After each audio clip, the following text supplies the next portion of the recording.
Hi అండి, welcome to cooking crafts and vlogs అండి. ఈరోజు చాలా రోజుల తర్వాత కుర్కురు బెండి రెసిపీని చేయబోతున్నాను.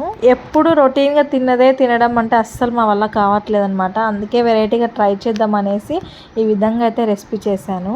ఇప్పుడు ప్రాసెస్ ఏంటో ఒకసారి చూద్దాం. ఇక్కడ లేడీస్ ఫింగర్ని మంచిగా నీట్గా కడుక్కొని ఒక పొడి క్లాత్తో తుడుచుకొని ఇలా కట్ చేసుకోవాలి. పొడవుగా అండ్ సన్నగా రావాలి. ఇలా సన్నగా కట్ చేయడం వల్ల బాగా ఫ్రై అవుతాయి, అలాగే చాలా టేస్టీ కూడా ఉంటాయి. ఇందులోనే తగినంత కారం, అలాగే తగినంత ఉప్పు వేసుకోవాలి. ఇందులోనే 2 టేబుల్ స్పూన్ వరకు శనగపిండిని వేసుకుంటున్నాను. కొంచెం ఒక 2 స్పూన్ల వరకు బియ్యం పిండి కూడా వేసుకుంటున్నాను. ఇంగ్రీడియంట్స్ అన్నీ వేసుకున్న తర్వాత ఈ విధంగా ఒకసారి కలుపుకోవాలి. పీసెస్ అన్నిటికీ కూడా ఈ మసాలాలు పట్టించాలి.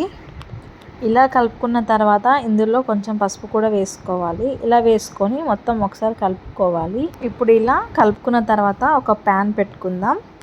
ఇది పక్కకు పెట్టేసి ఒక ప్యాన్ అయితే పెట్టుకుందాం.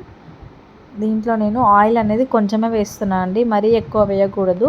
ఓన్లీ మనకి ఈ లేడీస్ ఫింగర్ ఫ్రై అయ్యేంత వరకు మాత్రమే కొంచెం వేసుకుంటే సరిపోతుంది. ఈ ఆయిల్ హీట్ అయిన తర్వాత మనం ముందుగా ప్రిపేర్ చేసి పెట్టుకున్న ఈ లేడీస్ ఫింగర్ని దీంట్లో వేసుకొని ఫ్రై చేసుకోవాలి. ఇలా కొంచెం కొంచెం స్పూన్తో కలుపుతూ ఫ్రై చేసుకోవాలి. ఇవి గోల్డెన్ కలర్లోకి వచ్చిన తర్వాత దీన్ని మనం సర్వ్ చేసుకుంటే సరిపోతుంది. మరీ ఎక్కువగా మాడగొట్టేయకండి, దీని టేస్ట్ అనేది చేంజ్ అవుతుంది. నార్మల్గా గోల్డెన్ కలర్లోకి వచ్చేంతవరకు ఫ్రై చేసుకుంటే సరిపోతుంది. చూసారు కదా, కుర్కురు బెండి అయితే రెడీ అయిపోయింది. ఈ రెసిపీ మీకు నచ్చితే తప్పకుండా సబ్స్క్రైబ్ చేసుకొని అలాగే ఒక లైక్ ఇవ్వండి. Thank you.